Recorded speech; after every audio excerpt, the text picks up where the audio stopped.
Pidieron que hablara sobre la ventana de eclosión y creo que la mayoría de la gente que lleva tiempo en la industria empezamos a olvidar cosas a lo largo de nuestra vida y empezamos a buscar cosas que son importantes. Me encontré esta postal de los 40, 50 de una serie de postales y cuando hablamos de esta ventana de eclosión, esto es lo que estoy pensando, carrera esta carrera, que es una carrera de equipo.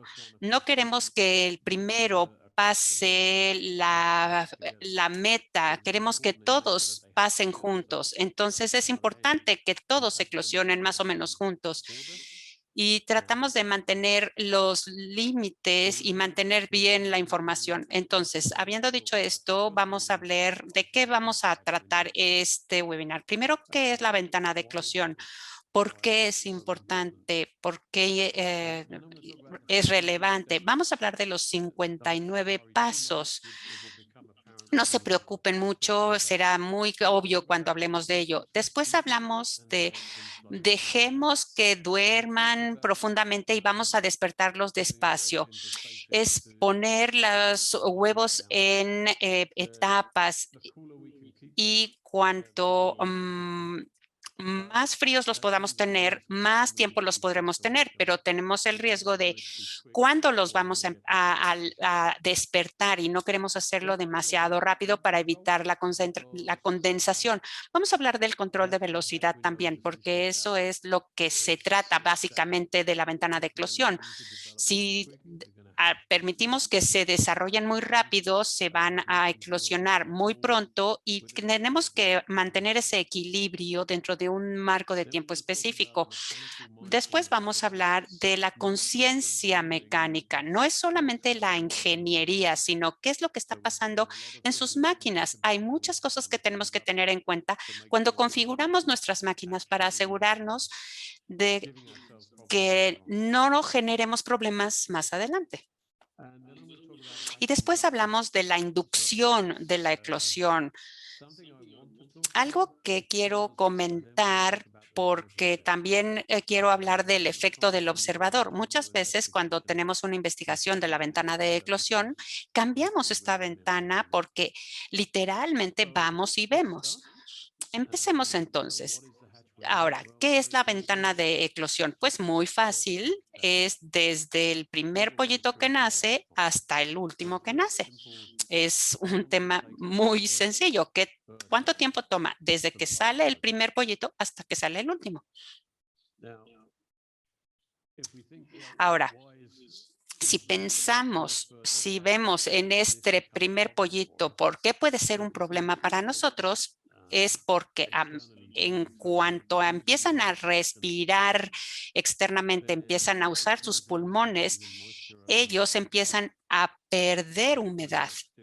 Entonces, siguen utilizando su materia, pero ya están perdiendo humedad. No queremos que esto sea muy largo porque entonces no queremos que sufran estos pollitos. Una ventana de eclosión buena tendrá esta campana típica. Una ventana que es muy larga, que es más plana, que toma mucho más tiempo, los primeros pollitos van a terminar deshidratados, van a ver un desarrollo adicional, es donde empiezan a ver estas manchitas en los huevos. También hablamos de una ventana buena de eclosión corta. Tener ventanas demasiado cortas, esto evita que haya algunos pollitos que eclosionen. Es por esto que tenemos que tener todo en cuenta. No es desde que aparece el primer pollito hasta que lo sacan. Tenemos que esperar a que todos los pollitos eclosionen. Debo decirles que esta es una buena ventana, la de azul, pero la ideal sería la dorada que les acabo de poner. ¿Cuánto tiempo toma? Más o menos es lo mismo, pero si ven, esta campana se corrió un poquito. El tiempo más o menos es el mismo, pero hay una pequeña demora en el principio de la eclosión y la mayoría de ellos están como en un periodo más corto. Voy a hablar de esto un poquito más adelante. Hay algo que sucede sucede en la naturaleza, algo que solíamos hacer en las nacedoras antes, pero se los voy a comentar en un momento más tarde. Vamos a recorrer los 59 pasos. Estos 59 pasos son las etapas desde una célula hasta un pollito Getting that initial ya nacido. Todo lo que es desde la fertilización, perdón, cómo se fertiliza el huevo dentro de la gallina hasta que sale por el ducto. Aquí ven la réplica de las células, la división de las células y cómo va continuando hasta que al cascarón se está formando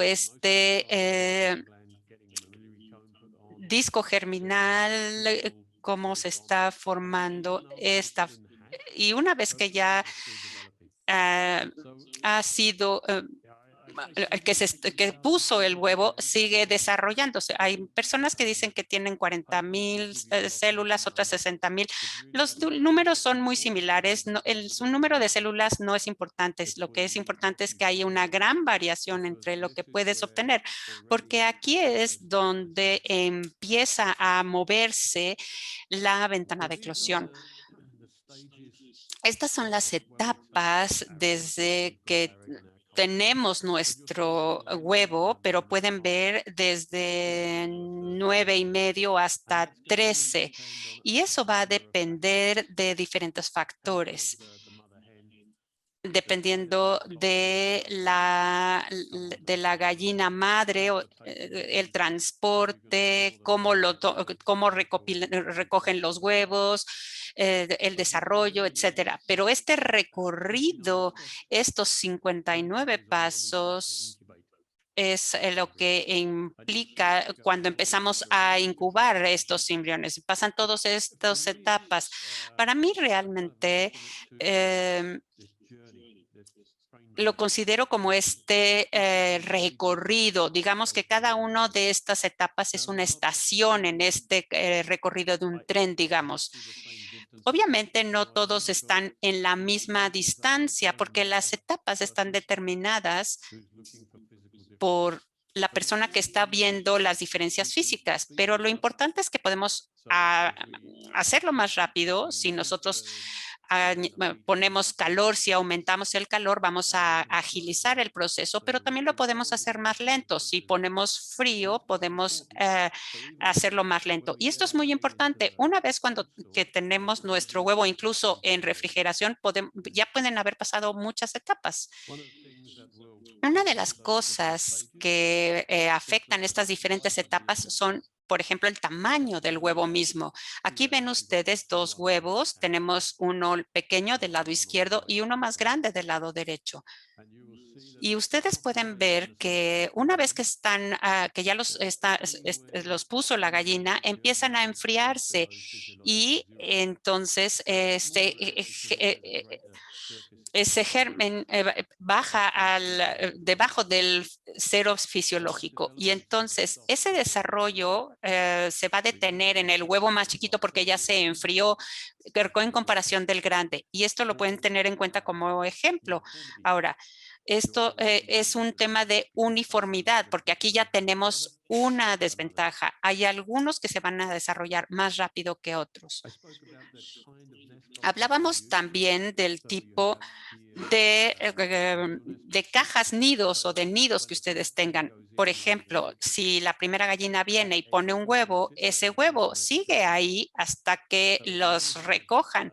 Entonces, a lo mejor puedes tener 3 o 4 gallinas que se vayan a acomodar encima de esos huevos. el primero que se puso va a estar más desarrollado que el último que se puso. Y eso, por ejemplo, no lo vemos si tenemos nidos automáticos, porque en el momento que se ponen empiezan a enfriarse, con lo cual van a ser más uniformes en cuanto a su etapa de desarrollo que en los nidos manuales. Otras cosas que quizás queremos verificar es el tipo de bandejas o charolas que utilicen. Si ustedes utilizan bandejas plásticas, por ejemplo, en sus granjas, se van a enfriar mejor que en una de cartón. Puedes tener mucho flujo de aire en las de plástico para meterlas en los carritos. Se van a enfriar de una manera más uniforme. Si tienen cartón, lo que van a encontrar es que al acomodarlas demasiado pronto, no se van a poder enfriar tanto. Entonces habrá esa variación de temperatura entre los huevos. Pueden estar por encima del cero fisiológico y va a haber desarrollo.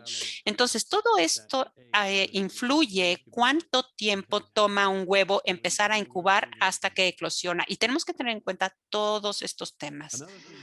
Otra cosa que es muy importante e interesante es la curva de enfriamiento. Esto es cuando tenemos un ambiente sin corriente de aire. Si ustedes ponen un huevo, así es en un lugar para enfriar, así es como se va a enfriar. Primero es muy dramático, pero cuanto más cerca vayan llegando a la temperatura objetivo, es mucho más lento.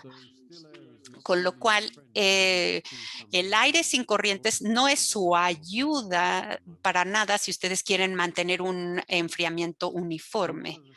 Una de las cosas que nosotros queremos utilizar para bajar la temperatura debajo del cero fisiológico, y vamos a hablar de las temperaturas y cuánto tiempo lo tienen que almacenar, pero no queremos volver a aumentar la temperatura a menos que ya estemos listos para incubar. Lo que vemos muchas veces es que se enfrían y luego se vuelven a calentar durante el transporte. Y el problema aquí es importante. Aquí en Malasia y en Asia tenemos camiones que no están bien aislados, y si hace calor afuera,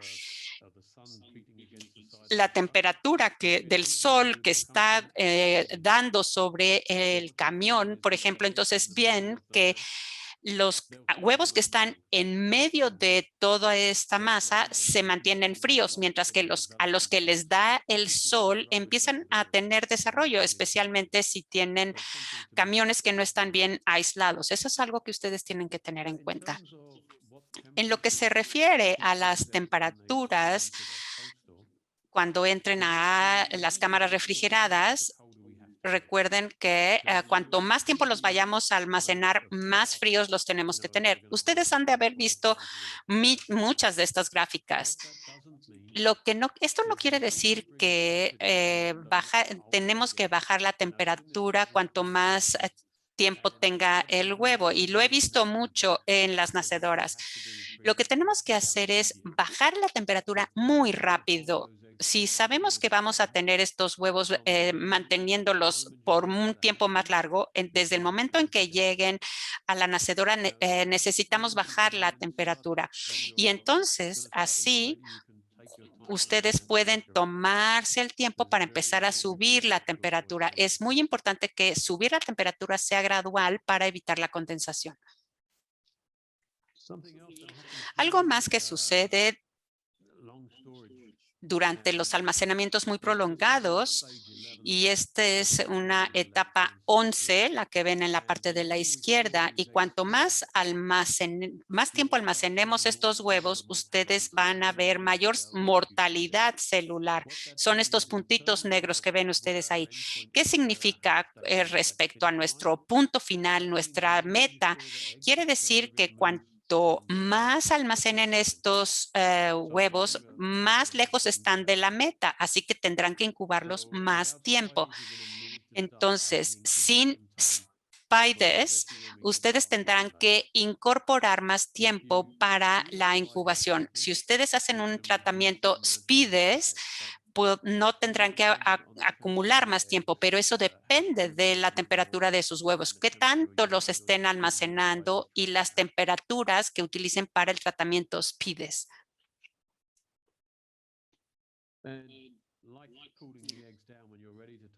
Una vez que ya los enfriaron y cuando los quieren llevar ahora a la incubadora, tienen que calentarlos con ese mismo formato, con ese mismo marco de tiempo, digamos.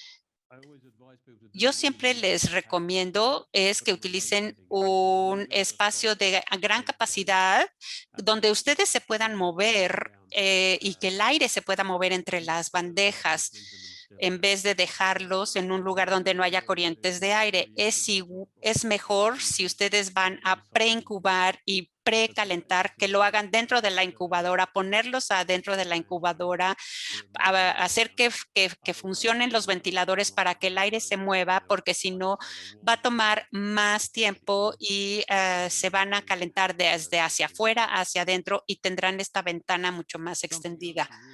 Algo más que necesitan tener en cuenta, esta sería la superficie de la cáscara. Siempre verán algunas bacterias, siempre tendremos 300 a 500 bacterias, aunque estén limpios. Queremos quitarlas una vez que sacamos los huevos del refrigerador y los llevamos a un lugar donde se van a subir la temperatura. Tenemos condensación si lo hacemos demasiado rápido. No tengo que enfatizarles que esto no es que esté sudando el huevo, no viene de adentro, es humedad que se genera afuera. Hay dos problemas. Uno es que cuando ustedes lo tengan, esto enfría, con lo cual va a haber cierto enfriamiento. Es como si ustedes sienten la parte de interior de su mano, vean que no todo el cuerpo se calienta al mismo tiempo. Así que no queremos que esto se condense en la cáscara si estamos calentando. Y también recuerden que si esto pasa, las bacterias van a pasar y se van a acumular dentro del huevo. Así que hay que tratar de evitar a toda costa la condensación en sus huevos. Esto es una repetición para enfatizar que no está sudando. Cuando ustedes sacan un huevo del refrigerador, esta agüita que se forma no sale de adentro, es la condensación de la humedad que está en el ambiente sobre el cascarón. En esta gráfica quiero explicarles el entorno que ustedes tienen de la temperatura de donde sacan el huevo y cómo afecta cuando lo pasan a otro entorno. Aquí tenemos, por ejemplo, huevos que están a 14 grados y si yo quiero empezar a precalentar estos huevos, quiero llevarlos hasta donde empiece la condensación. Los puedo llevar a 23 grados, a 13 grados y 55 grados y 55% de humedad y no voy a tener condensación. Y a partir de ahí ya me voy subiendo poco a poquito, porque según va subiendo pueden empezar a subir la temperatura. Pero si ustedes ven, tienen que llevarlo en pasos, no pueden moverlo directamente a la incubadora porque si no van a tener toda esta condensación y vamos a tener ese inicio del proceso de incubación les va a llevar más tiempo. Ahora, en términos de temperatura de la incubación, y siempre que yo hablo de temperatura de incubación, estoy hablando de la temperatura del cascarón, no dentro de la máquina, porque eso depende de la velocidad, la producción de los huevos. Estoy hablando de la temperatura de la cáscara del huevo. Normalmente se toma con un termómetro Thermoscan 6500. 100 grados es ideal. Cualquier cosa por debajo de esto será desarrollo lento, cualquier cosa por encima va a ser crecimiento acelerado o incluso mortalidad embriónica. Pero dependiendo del tamaño del huevo, van a tener un retardo, van a tener un pollito más pequeño por encima del 100. Cuando llegan a 102 más o menos, si tienen a 103 grados Fahrenheit o 39 centígrados, vamos a tener mortalidad. ¿Esto qué quiere decir? Que estamos incubando a diferentes temperaturas. En este ejemplo, tenemos una edad cronológica. Todos estos huevos han estado en la incubadora 504 horas. Son el tiempo que han estado, pero la edad biológica es muy diferente. Y esto es lo que estamos hablando cuando hablamos de la ventana de eclosión. Queremos mantener la edad biológica exactamente igual.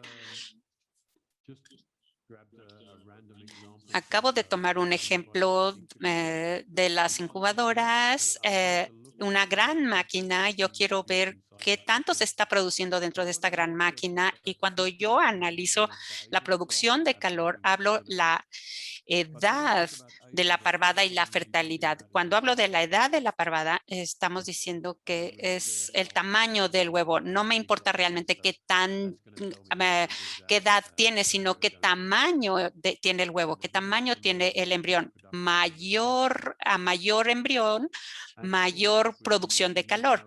Y por supuesto, necesitamos saber cuál es la fertilidad, porque si es una baja fertilidad, entonces vamos a tener un huevo que produce mucho calor, pero si no tienes muchos, pues entonces tampoco vamos a tener mucho calor. Y si tienes alta fertilidad, va a generar una gran diferencia. Y les presento esta gráfica. No se preocupen mucho por los números, porque básicamente es más importante si ustedes ven el mismo tamaño. Ustedes pueden calcular cuánta producción de pollitos puede tener una parvada contra otra, especialmente si son de la misma estirpe. Pero lo que quiero mostrar es una queja que tuve de un cliente que está vendiendo huevos basado en la edad de la parvada y simplemente se basaba en la edad. Y yo quiero mostrarles que una parvada, dependiendo de la fertilidad, puede tener una muy baja producción de calor y hay otras que pueden tener una alta producción de calor.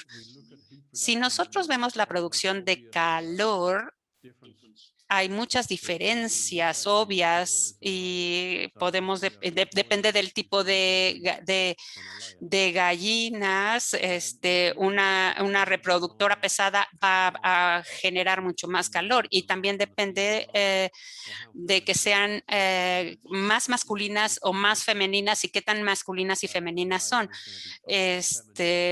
Puede ser, depende de que de la ponedora sea más masculina o más femenina y van a desarrollarse a diferentes velocidades. Estoy moviéndome hacia un mundo político, voy a regresar, pero lo importante aquí es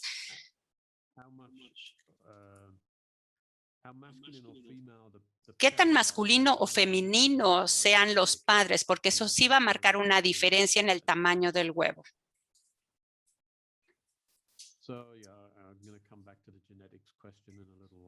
En un momento más regresaremos al tema de la genética, pero si vemos la producción de calor real de un huevo, queremos que nuestra cáscara se mantenga a 100 grados todo el tiempo. Ahora, al principio no va a generar ese calor. Hasta el día 7 más o menos va a empezar y se va a ir aumentando. La temperatura del huevo al principio va a ser la misma, pero a mayor calor produzca, entonces tenemos que bajar la temperatura. Si tenemos huevos grandes de alta fertilidad, va a haber mayor producción de calor. Entonces la temperatura del aire debe de ser más baja para mantener el promedio de 100 grados. Ahora, si tenemos huevos más pequeños o parvadas de menor fertilidad, el calor es menor y tenemos que tener mayor flujo de aire para compensarlo. No importa dónde esté, lo importante es que la temperatura de la cáscara esté en 100. Por supuesto, si tienen baja fertilidad, esto no les va a ayudar para nada. Y aquí, donde tienen este tipo de fertilidad, su ventana de eclosión va a ser complicada porque se toman diferentes tiempos para calentarse, requieren diferentes cantidades de calor. Y aquí es un ejemplo muy claro de uno de nuestros clientes que dice que hay muchas variaciones en la nacedora y es muy interesante porque pues cuando yo fui y vi qué era lo que estaba pasando, fue lo que encontré. Déjenme que les explique. Cuando ustedes tienen huevos más pequeños en medio de otros huevos que la mayoría son grandes, esos chiquitos van a llegar a la temperatura de incubación más rápido y normalmente eso no importa porque si tienen esos pequeños no tienen esta producción de calor, pero como están pegados a huevos más grandes que están transfiriendo el calor de ellos a los chiquitos, esos huevitos más pequeños tienen un pequeño embrión que se va a forzar a salir antes y va a es una condición de perdedores desde el principio. Y esto es lo que pasa, pollitos pequeños. Y si están en una situación en la que esta es su realidad, esto va a afectar la ventana de eclosión, pero además necesitamos quitar estos huevos pequeños y ponerlos en un lugar individual. Si ustedes tienen huevos más pequeños, sepárenlos, pónganlos en unas bandejas separados de los demás. Quiero mostrarles las diferentes etapas y las diferentes formas de montaje. Las multietapas es realmente el promedio del promedio. Nunca vamos a optimizar un multietapas porque siempre hay muchísimas variables que tenemos que tener en cuenta. No voy a entrar a los multietapas. Yo quisiera mejor hablar de una sola etapa, incubar desde el día cero los huevos hasta que tenemos la eclosión. En un principio, en la incubación, tenemos que tener en cuenta la regla de Van Hoff. Es muy sencilla. Van Hoff era un químico holandés que descubrió que cuanto más calientas algo, más rápido es la reacción. Eso es la forma más sencilla de decirlo, pero es muy importante para la incubación en los primeros 4 días, incluso después, pero es menos importante después. La razón es que los primeros 4 días, este embrión es bioquímico totalmente y a partir del día 4 es cada vez más biomecánico, digamos. Hablando de la incubación sellada, aquí es donde tenemos de los primeros a 7, 9 días, la vamos a cerrar, no vamos a entrar, la vamos a sellar y no vamos a tocarla. ¿Por qué ayuda esto y por qué es tan importante y por qué mantiene una temperatura uniforme dentro de la máquina? Y la mejor manera de hacerlo es enseñándoles los beneficios de una cabina de madera, de una cabaña de madera. Una cabaña de madera es el mejor espacio aislado en el mundo. Digamos que estamos en una cabaña ahí, en una tormenta de nieve y hay una pequeña estufa y no hay donde salga el calor. Mientras que no haya un lugar donde salga el calor, la temperatura, aunque sea un horno pequeño, es totalmente estable. Y lo único que cambia esto es si el vidrio tiene una rajada o si abren la puerta. Entonces, si hay una fuga en la incubadora, va a entrar o salir aire y habrá diferentes temperaturas y habrá variación en la máquina. Por eso tratamos de mantenerla sellada. La variación en la máquina afecta los desarrollos de los diferentes huevos dentro de la máquina. Hablábamos de retardar el proceso del embrión en la incubación. A partir del día 17 empieza a retraer esa yema hacia sí mismo. El de la derecha se está incubando a una temperatura muy alta y no puede utilizar esa yema adecuadamente, y lo que van a encontrar es que van a tener un pollito más pequeño con una yema más mayor. Por eso tienen los puntitos negros, porque no puede aprovecharla completamente. Por eso es importante mantener para la ventana de eclosión y para la calidad del pollito. Y esos pollos van a ser más susceptibles a las bacterias. Es importante que verifiquemos esto. Otra cosa con las ventanas de eclosión, en especial en Estados Unidos, que todo hacen la vacunación, y es biológicamente muy interesante que hagan la ovovacunación. El embrión no está sumamente desarrollado. Puede ser que ustedes inyecten en la parte de del alantois, y entonces es el fluido y el índice de producción no va a ser suficiente porque el embrión no lo va a poder absorber. Es algo que es sumamente importante si ustedes están haciendo la vacunación, que midan estos embriones y que todos tengan la misma edad biológica al hacer la vacunación. Aquí pueden ustedes ver cómo la protección es menor. En este tipo de vacunación es mejor hacerlo al principio. Esta es una pregunta que siempre surge y que siempre tenemos, que si es la genética lo que está causando mayor calentamiento. Antes de entrar en esto, quiero agradecer a la profesora Gianna Wilson de la Universidad de Georgia por estas fotografías. Tenemos aquí la diferencia de los pollitos, de las gallinas de 1957 a 2012, más o menos el mismo tiempo, y cómo se convierte ese alimento en carne. Y la gente dice, no, bueno, pues si ya podemos hacer esto, la producción es mayor ahora en las incubadoras. No, realmente, no, así no sucede. Lo que pasa es que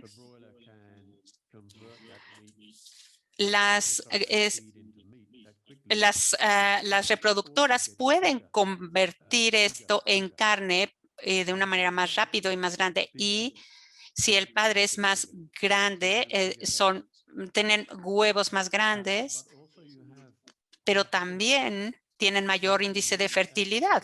Entonces,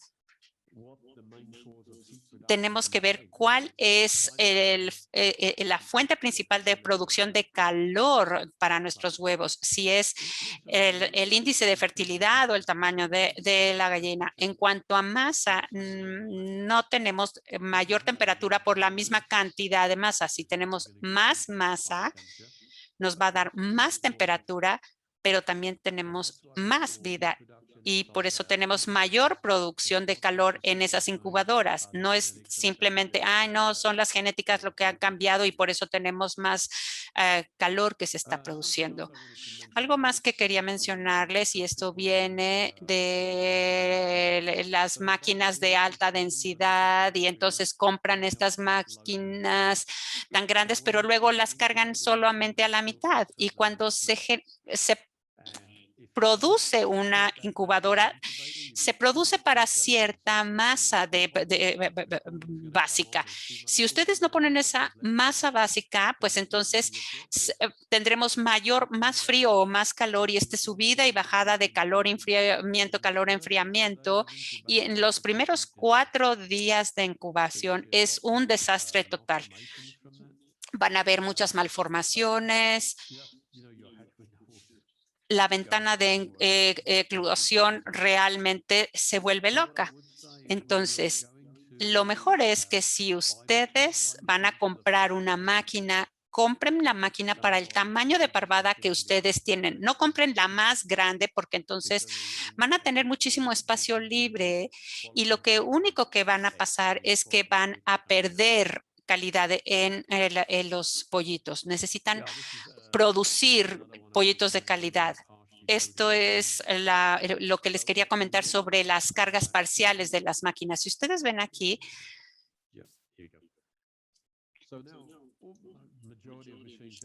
la mayoría de las máquinas tienen un flujo de aire circular y eso está bien siempre y cuando la máquina esté totalmente cargada. Lo que pasa es que si, y yo he visto esto muchas veces, dejo un carrito vacío y entonces aquí hay un corte del aire y entonces el ciclo aquí se hace más pequeño y no tenemos enfriamiento que va a la esquina inferior izquierda, como pueden ver, derecha, perdón, como pueden ver. Entonces, si cargan parcialmente su máquina, hablen con la compañía con la que compraron para que les explique cuál es la mejor manera, porque si no pueden encontrar este tipo de ventanas de aire. Ahora, si nosotros vemos motores o bandas o ventiladores que generen el aire, cualquiera de las cosas que ayude a bajar el calor. Revisarlo, bueno, pues es difícil porque tienen que pasar por los corredores y ver cuál es el que no está funcionando, porque el resto de los ventiladores hacen que el aire gire, pero puede haber algún ventilador que no esté funcionando y puede haber sobrecalentamiento en algunas zonas donde no esté entrando suficiente aire o donde no haya suficiente energía o potencia para que se genere la variación o una banda que está floja o está suelta y hace que un ventilador gire, pero no gire a la velocidad.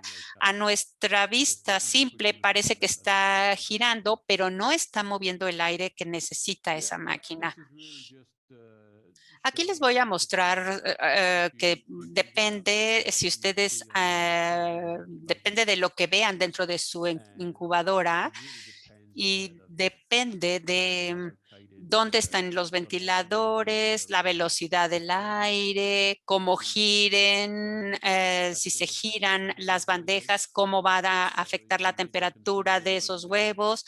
Necesitamos considerar todos estos, dónde están los sensores, las diferentes máquinas tienen diferentes sensores en diferentes lugares, el tipo de enfriamiento que utilizan, el tipo de calentamiento que utilicen. Lo que quiero decirles aquí es que puede haber tantas variables y por supuesto encima de esto tenemos diferentes producciones de calor en cada uno de los huevitos, que esto puede hacer muy difícil si ustedes tratan de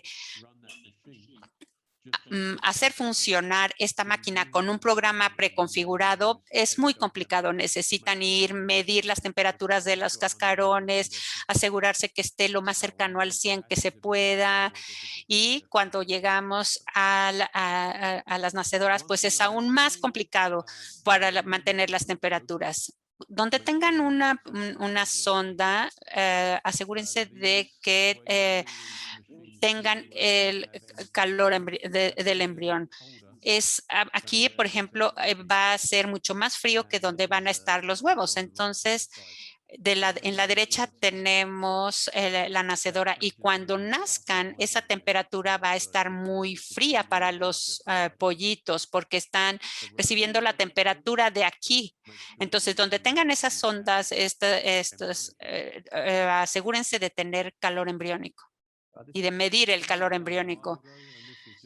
Esto yo lo hice hace un tiempo y especialmente en las plantas de incubación nuevas, grandes, quieren montarla y utilizarla de inmediato. Pero el problema es que muchas veces tienes una línea de agua que enfría y digamos que tienes el 100% del aire o toda la capacidad de aire que entra por estas tuberías. El aire también se utiliza para enfriar la máquina, obviamente. Entonces tenemos que asegurarnos que el aire que se aplica se pueda dividir y en este caso se va a separar En este modelo creo que son 90 incubadoras de una sola etapa en 3 salas. Entonces tenemos que dividir el 100% del aire en 3 y entonces cada sala recibe una tercera parte del aire. Y como la gente quiere utilizar las incubadoras de inmediato, empiezan a cargarlas, tum, tum, tum. Y esto es lo peor que pueden hacer cuando las cargan, así como se está viendo en el color rojo, cuando empiece la producción de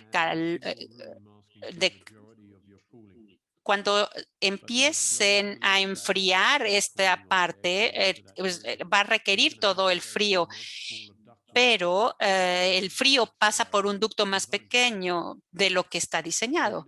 Entonces, queremos evitar este circuito. Quiero mostrarles el impacto que tiene. La semana pasada, de hecho, yo creé un modelo matemático para explicarles y utilicé las configuraciones de ventilación del lado izquierdo que ustedes pueden ver. No es nada específico, pero al colocarlos eh, las cifras en la matriz y tenemos las salas 1, 2 y 3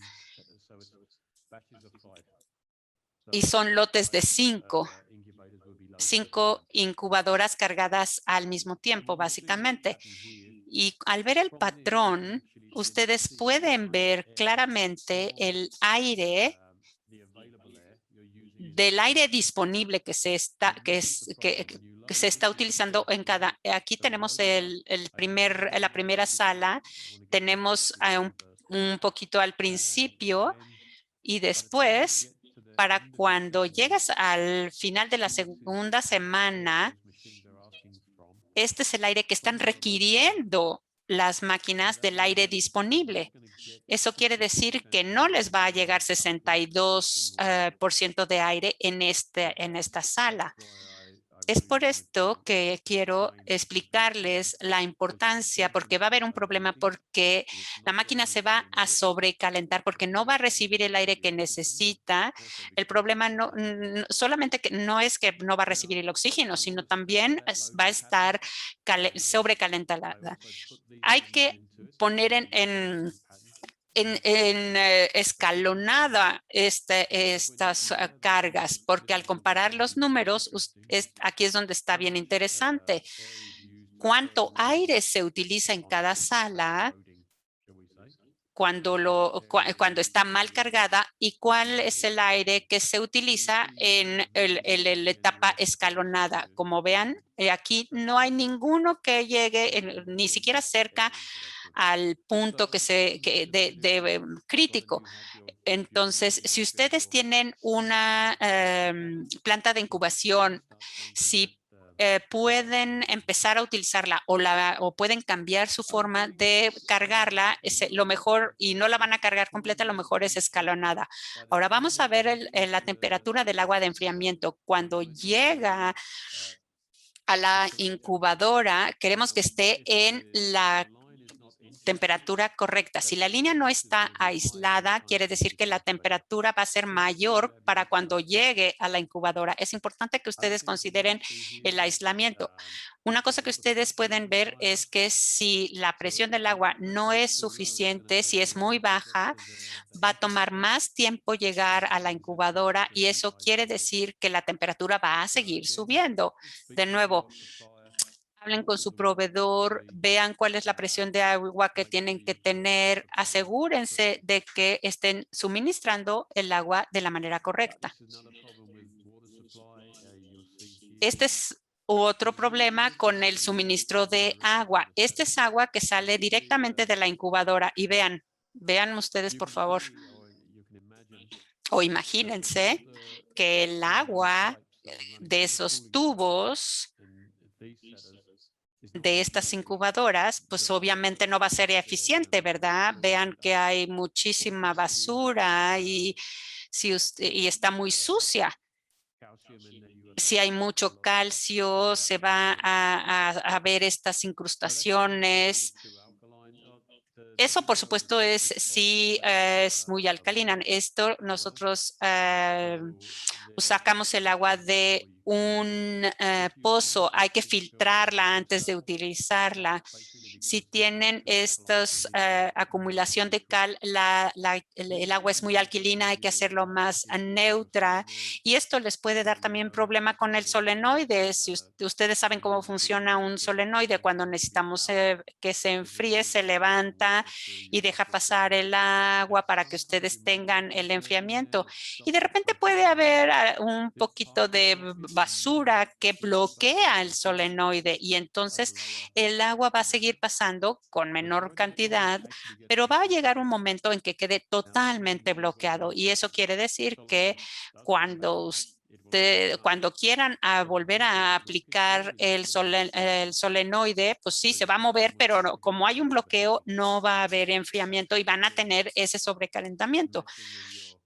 Y estas son algunas de las cosas que están afectando su ventana de eclosión. Otra cosa que es muy útil hacer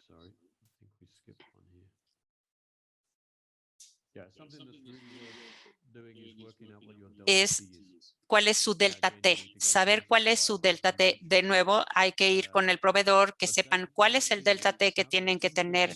Quiere decir, cuál es la temperatura que tiene que tener al entrar a la tubería y cuál es la que debe salir. Debe ser similar en todas las máquinas, pero lo que encontramos en las máquinas al principio tienen una diferencia, así que vale la pena echarle un vistazo porque el delta T es lo que nos ayuda a saber cómo obtenemos este enfriamiento y si no es correcto, ponen en conflicto y ponen en riesgo el enfriamiento y se pone en riesgo obviamente la ventana de eclosión. Utilizamos también el enfriamiento con aire. Aquí tuvimos un problema con esta máquina de la esquina. Como ven, hay una persona pixeleada ahí, pero el aire, el flujo de aire no era tan frío.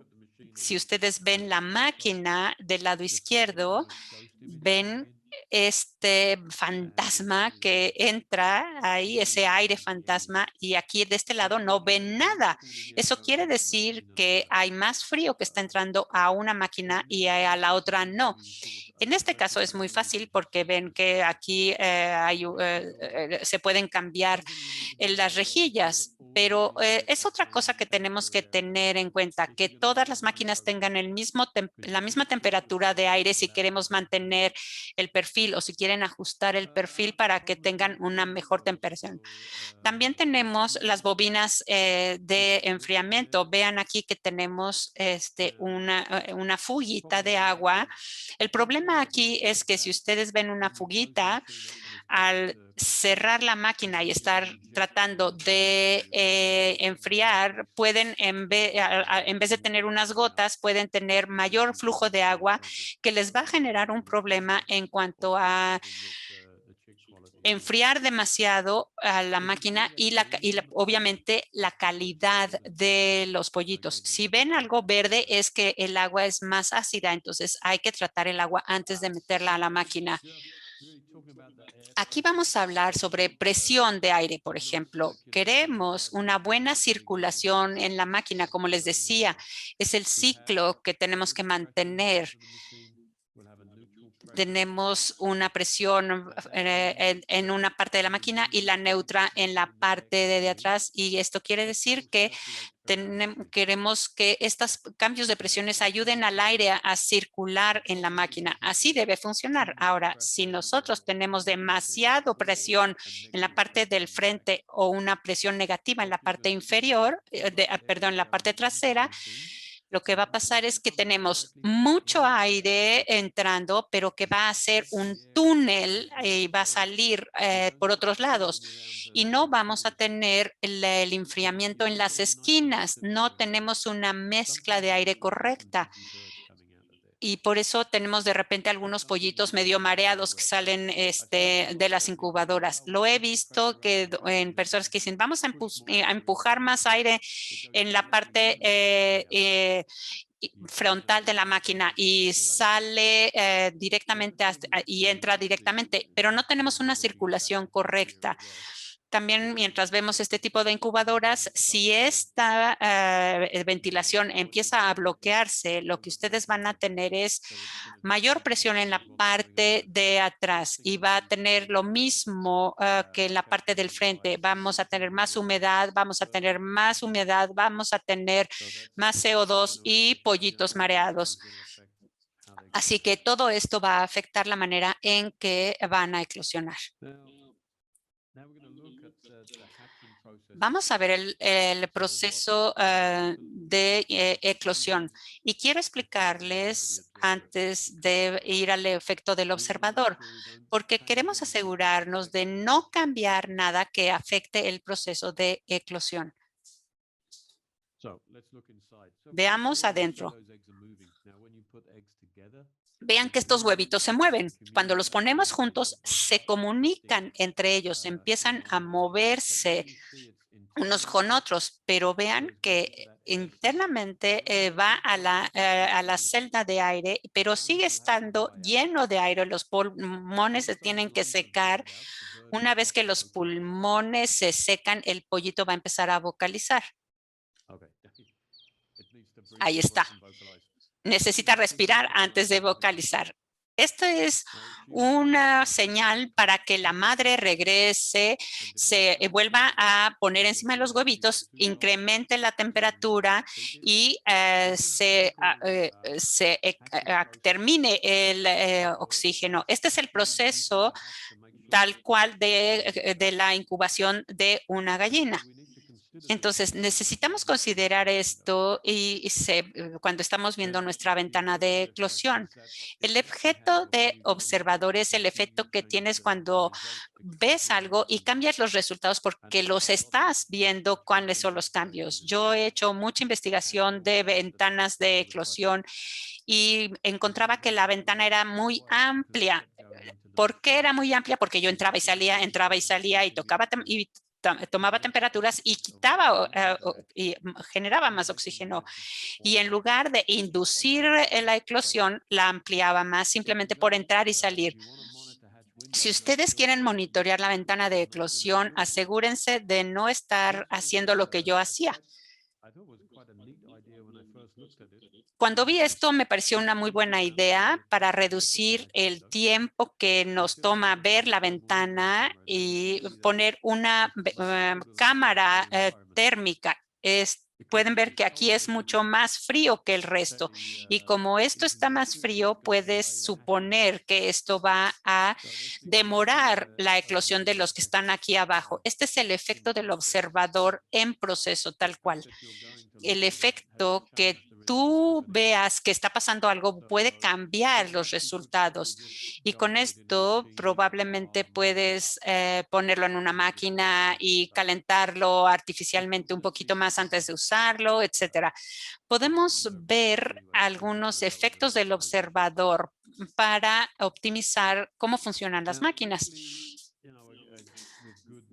Por lo general, con una buena gestión y una buena gestión de la incubadora, podemos tener una ventana de eclosión de 24 a 26 horas.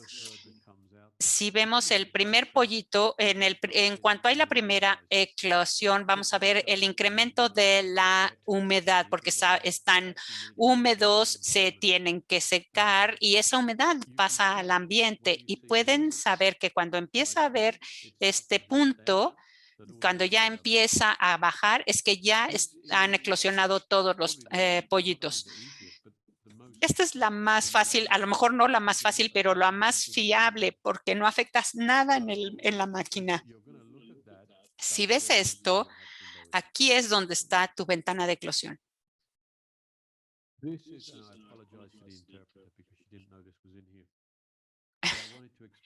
Quiero explicarles y quiero hablar un poco sobre el sentido de la eclosión en términos de la ventana de eclosión.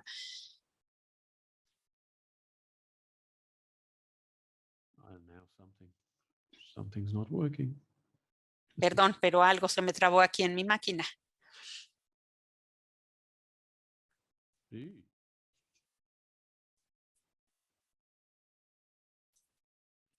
1 second. Permítanme un segundo. Discúlpenme que deje de compartir mi pantalla. Voy a arreglar lo que me pasa aquí.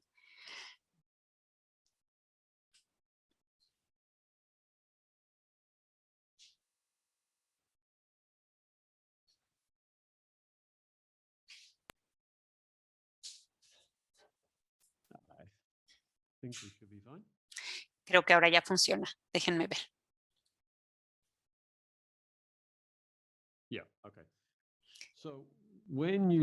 Entonces, cuando empezamos a ver que empiezan a salir los primeros pollitos, lo que vamos a hacer es aumentar la cantidad de oxígeno. Esa es la ventana de eclosión ideal, aumentar el oxígeno para reducir el número de pollitos que salgan. Esto se hace en 12 horas. Esto es lo que hacíamos antes nosotros.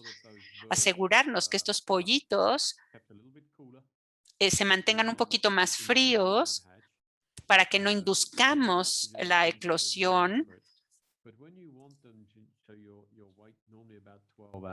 Normalmente esperamos unas 12 horas, entonces subimos la temperatura y cerramos la máquina y lo hacemos durante 2 horas, 1 hora y media, 2 horas. En nuestras épocas solamente sellábamos la máquina si era suficiente porque no había enfriamiento del aire. Sube la temperatura, induce la eclosión. Pueden bajar un poquito la temperatura, permitir un poquito más de oxígeno y en cuanto empiecen a ver que empieza a bajar la humedad, dar mucho oxígeno, enfriar. Y es por esto que les digo que esta curva dorada que la movemos un poquito hacia la derecha es donde vamos a tener la mayoría de las eclosiones y eso es lo que está haciendo nuestro observador. Como les mencionaba, también es importante saber que debido a que tenemos un pollito que ya eclosionó, pues eso no es un desastre. Simplemente están respirando y van a perder 2 gramos de humedad. Sucede algo diferente cuando están respirando por la boca. Lo que tenemos que hacer es mantenerlos cómodos, digamos. Y creo que ya vamos a llegar a la conclusión. La ventana de eclosión empieza en la granja desde el principio. Ahí empieza. No es cuando las metemos en la incubadora. Claro que tiene un gran impacto, pero empieza desde que tenemos el huevo.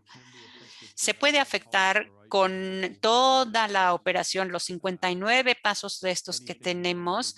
Cualquier cosa que tenemos ahí podemos agilizarla o hacerla más lenta, así que tenemos que tener mucho cuidado de mantenerla al ritmo correcto. Y una vez que ya ampliamos una ventana, ya no la podemos hacer más, reducirla. Si la ventana es muy amplia, tenemos que tener cuidado con el CO2 para manejar esta ventana, porque hay algunos pollitos que van a necesitar oxígeno una vez que ya nacieron, así que tenemos que tener mucho cuidado. Y bueno, pues muchas gracias. Esta es mi presentación. Así que cualquier pregunta que ustedes tengan la pueden hacer en inglés o en español, pero antes de esto, parece que ahora le vamos a pasar la voz a Keith. Si les gustó la presentación, la pueden compartir, por favor, denle like. Porque todo esto recuerden que cueste dinero y a menos que las compañías reciban comentarios de que sí les gusta, nos las detienen. Y mientras estemos con la COVID y nos quedemos en casa, queremos compartirlo. Por favor, denles likes, compártanlo y para que podamos seguir con esto. Dr. Bromwell, usted tiene la palabra. Muchísimas gracias, Jason. Me encantan tus presentaciones, realmente son muy profundas, es muy interesante todo lo que has comentado, tus gráficas son súper interesantes. Sí, claro, tenemos algunas preguntas, muy buenas preguntas que quizás puedas ampliar. Una de las preguntas sobre la humedad y cuál es el rol que tiene la humedad en la eclosión o durante la incubación. La humedad tiene diferencias dependiendo de la capacidad de enfriamiento del huevo. Si tú tienes un huevo muy seco, no quieres enfriar mucho. Es una de estas cosas que tienes que tener cuidado. En un principio vamos a tener mucha humedad porque queremos sellar esas máquinas, pero con el tiempo necesitamos tener un espacio húmedo, entre comillas, pero al final es más importante. Al principio la temperatura es más importante y a medida que si no tenemos un buen pollito, la humedad es importante, pero el impulsor más importante es la temperatura.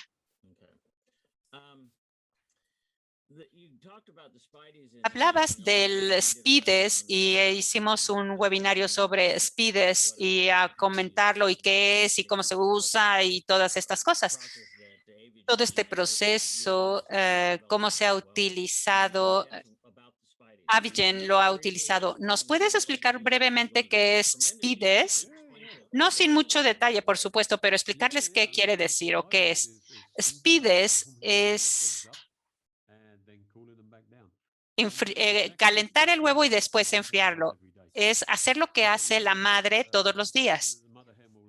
La madre pone un huevo, lo incuba y depende de la especie, claro, etcétera. Pero cuando pone un huevo, el siguiente día se va a sentar en el huevo que puso ayer. Entonces es un poco otro ratito de incubación. Es un ratito. Tienen estos periodos cortitos y eso hace que las células sigan funcionando y el embrión esté saludable. En SPIDES lo que hacemos es dejamos pasar 4 o 5 días y les damos un tratamiento.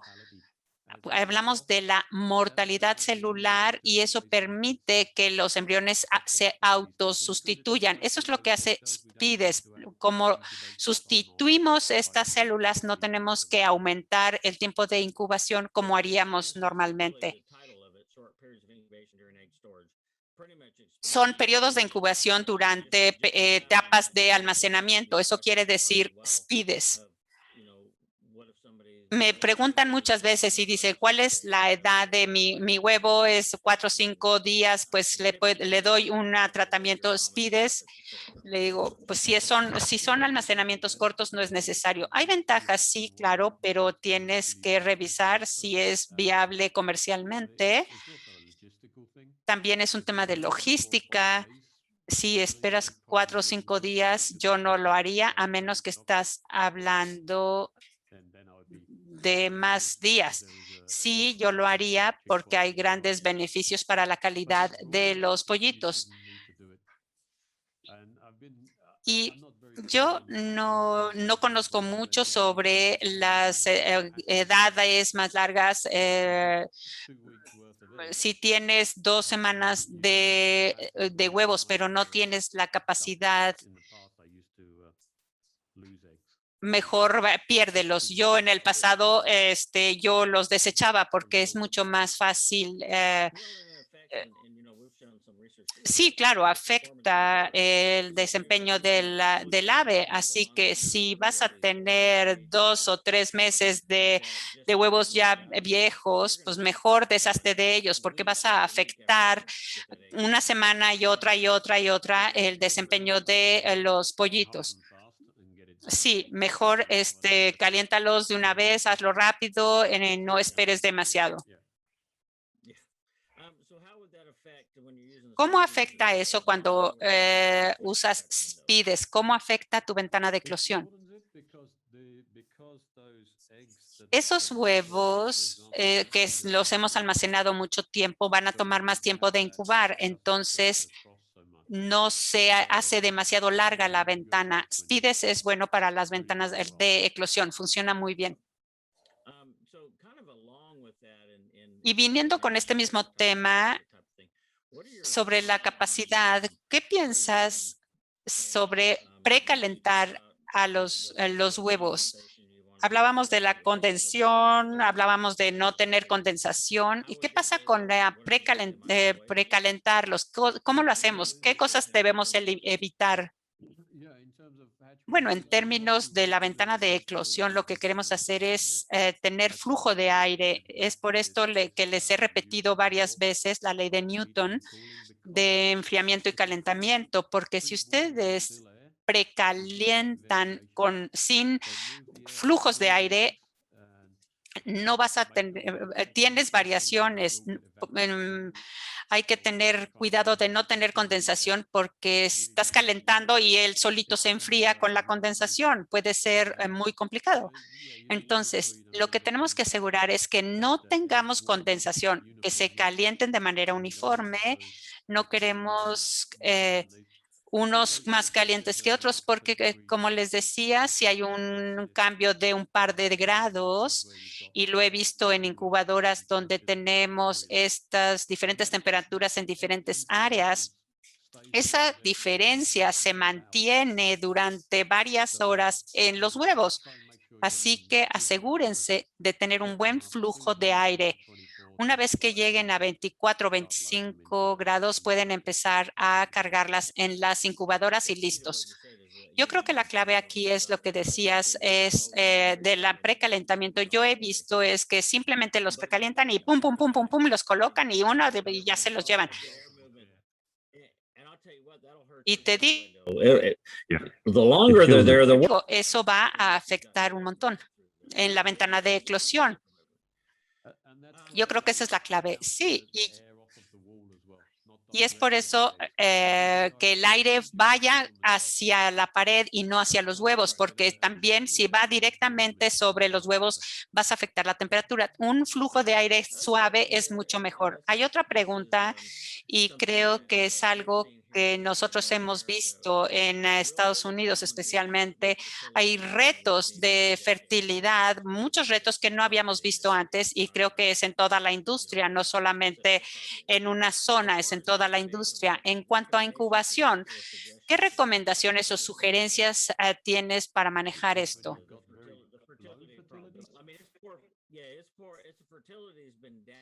La fertilidad ha caído básicamente en Norteamérica durante cierto tiempo, más de lo que hemos visto en décadas desde el punto de vista de incubación. ¿Cuáles son algunas de las cosas que tendríamos que considerar? Desde el punto de vista de incubación, depende de qué tan bajo estés ahora. Por supuesto, a mí me gusta quitar los huevos en la transferencia, pero no me encanta rellenar a menos que tengas un desastre total. La razón por la que no me gusta hacer el backfilling o rellenar, porque tenemos todas estas bandejas llenas y luego tienes un espacio que está totalmente vacío y ese espacio vacío te genera problemas con el flujo de aire. Yo prefiero llenar una máquina completa. Si vas a rellenar y dejar espacios vacíos en una incubadora, realmente no vale la pena. Más vale distribuirlos bien en toda la incubadora. En la fertilidad, sí, por supuesto, tenemos que medir la temperatura. Sí, la temperatura, medir la temperatura te va a ayudar muchísimo. Y si tienes especialmente medir la temperatura de los huevos en algunas de las máquinas, en ese caso necesitas asegurarte de que estén todos fertilizados. Si tienes un problema de fertilidad, no vamos a medir los huevos que no estén fértiles, por supuesto, porque entonces no te va a dar la medición correcta. Creo que a la luz de etapas múltiples y etapa única de las incubadoras, ¿qué efectos puede tener una variedad amplia de edades de las ponedoras en una incubadora. Lo que tenemos en las etapas múltiples es una gran variedad de producción de calor.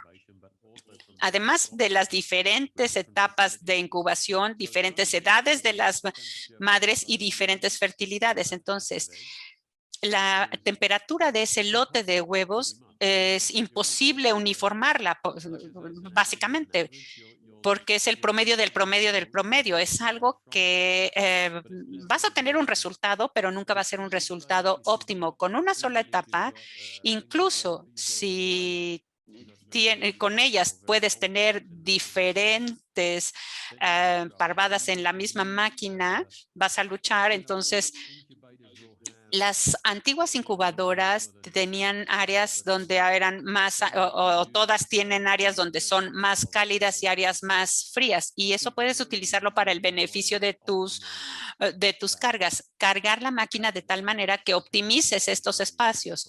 Depende, por supuesto, de la máquina que estés utilizando. Y yo creo que las máquinas grandes en operaciones pequeñas tienen más desafíos. Estamos tratando de cargar nuestras máquinas y si no controlamos lo que metemos en las máquinas, pues las máquinas no pueden hacer todo lo que nosotros queremos que hagamos.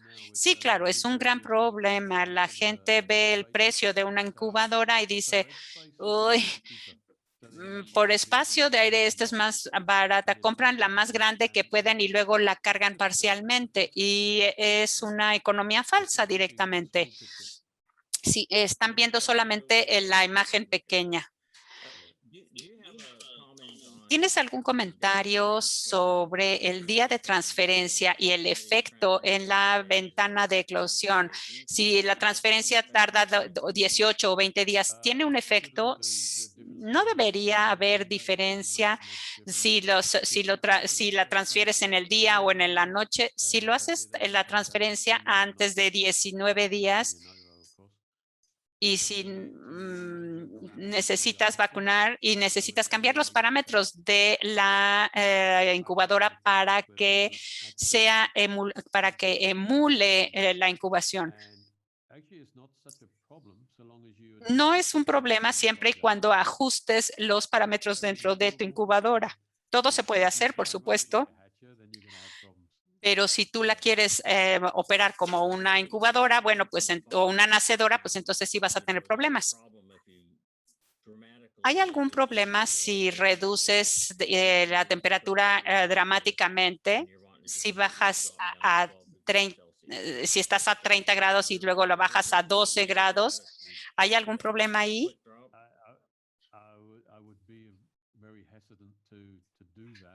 Yo dudaría mucho en hacerlo. Les preguntaría por qué lo quieren hacer, por qué los están transportando a 30 grados.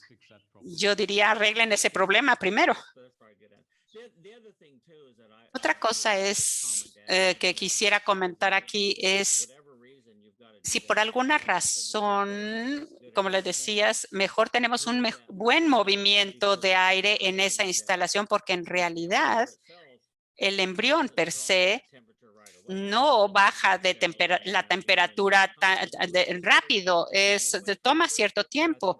Es un cambio muy repentino, pero como tú decías, hay que mantener un aire uniforme porque si los pones, los tienes a 30 grados y los bajas a 12 grados y no tienes movimiento de aire, vas a tener, es una variación muy importante.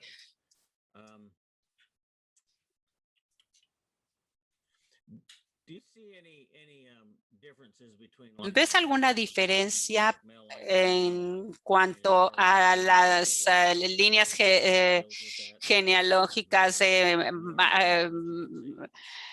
machos y hembras? En el pasado lo teníamos, ahora no lo vemos, pero debo decirte que las diferentes líneas tienen diferente forma de incubar. Hay algunos que eclosionan a último minuto y empiezan a salir como palomitas todos juntos. Hay otros que van despacito. Eso muchas veces depende del entorno de la granja, sí, pero también sé que diferentes granjas con la misma reacción. Hay algunas cosas entre machos y hembras que determina cómo es el proceso. Sí hay un elemento que tenemos que considerar. Yo lo he visto en las líneas comerciales que han estado separadas tanto tiempo y la manera en que las incuban y las transportan, los tiempos de eclosión son diferentes, especialmente cómo han gestionado genéticamente una generación tras otra y pueden tener diferentes resultados al final. Alguien tiene que transferir los huevos de una etapa única a 16, al día 16. Si hay habrá eclosión con una transferencia en el día 16. Si lo haces en el día 16, como uno de mis amigos lo tuvo que hacer, o incluso antes, siempre que cambies los parámetros de la nacedora, no hay ningún problema porque vas a tener esa pérdida de humedad. En tanto tú ajustes los parámetros, no veo que haya una gran diferencia en la ventana de eclosión, pero después tienen que cambiar los parámetros para que sea la incubadora o la nacedora, dependiendo de lo que quieras hacer. Otra última pregunta. La puedes contestar en general, porque creo que esto es para una máquina, pero el concepto es el mismo. Van a utilizar la ovovacunación, pero tienen una máquina de multietapas y es un desastre. ¿Cómo puedo hacer para reducir el rango de desarrollo de embrión? Ya sé, o sea, no es la máquina, pero en general, ¿qué es lo que tienen que hacer? Lo que necesitas hacer es ver cuál es la temperatura de las máquinas y empezar desde cero, asegurarte. Si puedes tener los nidos, asegúrate que se enfríen bien, porque esos rangos de temperatura es lo que afecta. En cuanto a la incubadora, checa los tamaños, en la temperatura de los cascarones, porque ahí es donde tú puedes considerar, puedes tener algunos huevos que puedes colocar en otras áreas. Puedes optimizar un poco también, pero si haces ovovacunación, es algo complicado porque vas a luchar para tener la misma edad biológica. La multietapas, tienes que ver qué es lo que está pasando. Si tienes las diferentes edades, la idea es que vayas al punto 1, pero en un multietapas yo he visto que en arriba, abajo, en medio tienes enormes diferencias de temperatura. Medirlo es porque para saber qué es lo que está pasando, ese es el tema, las diferencias de temperatura y los puntos fríos en la máquina. Yo creo que hay un problema también con las etapas móviles, porque esas máquinas están funcionando 24/7, pero hay diferentes cambios y pequeños cambios, pero cuando te das cuenta de lo que está pasando es que ya pasaron 6 meses. Entonces, son de estas cosas que tenemos que tener mucho cuidado con el mantenimiento de las estaciones móviles y multietapas. Los pollitos te dicen siempre qué es lo que está pasando dentro de una incubadora. Una última pregunta de las hablantes en español y Carolina nos va a ayudar a hacerle la pregunta a Jason.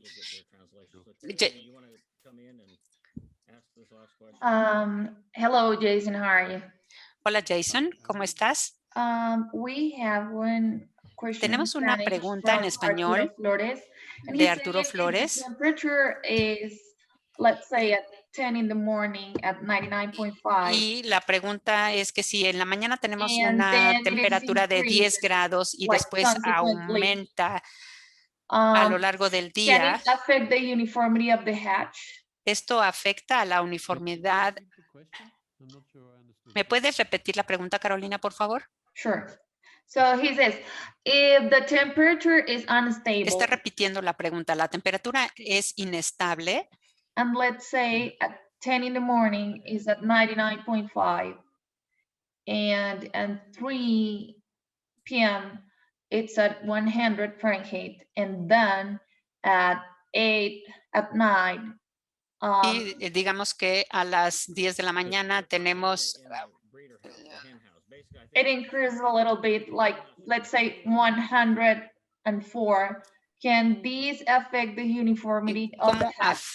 cómo afecta la diferencia de las temperaturas durante el día. I think he's referring more for Creo the que se warm-up refiere process. más al proceso de calentamiento. Sounds like eggshell temperature to me. Or Creo- temperature in a house is what I'm thinking, isn't it? Yo creo que está hablando de la temperatura del aire dentro I would Right, del they are espacio. not clarifying what kind of temperature is it, if it's an Denme un actual- segundo que estoy aclarando qué tipo de la temperatura que nos está mencionando, a qué espacio se refiere. Yeah, the customer is not, does not clarify that. That's why I would summarize it. Yeah, yeah, I mean, of course, if you've got that, I mean, if that's Creo que se refiere al espacio donde está la incubadora. Si tenemos estas variaciones de temperatura, depende de lo que estés viendo. Si es en la incubadora, es un cambio muy importante y lo puedes ajustar dependiendo de los ángulos de los ventiladores o de las ventilaciones. Eso sería muy normal. De nuevo, depende si estamos viendo los mismos tipos de huevos, los mismos tamaños. Estamos hablando de muchas variantes. Si es algo más constante, que en la mañana tenemos más bajo y luego al mediodía más alto y luego otra vez bajo, si están revisando a la misma hora, de exactamente la misma hora, en el mismo lugar y todos los días, siempre va a haber alguna diferencia, pero esta es una de las razones por las que yo vería. Yo tuve una nacedora hace mucho tiempo en Sudáfrica donde no habían aislado el techo y todos los días de 12 del día a 2 habría demasiado calor en la parte trasera de las máquinas porque la temperatura sobre la máquina era mayor que la de la incubadora y entonces afectaba mucho el rendimiento de la máquina. Entonces, tenían que asegurarse que el aire que entra al espacio de donde está la incubadora no cambie. Jason, muchísimas gracias. Siempre me encanta escucharte y tus presentaciones siempre son muy divertidas, siempre tienen un toque simpático y si tenemos alguna pregunta te la haremos llegar o pueden ustedes contactar a Jason directamente en Avigen para que les apoye. Ha sido un placer tenerte y gracias a Jason Comic y esperamos poder verte de nuevo en otro webinario. De nuevo, muchas gracias a todos. Gracias, Jason.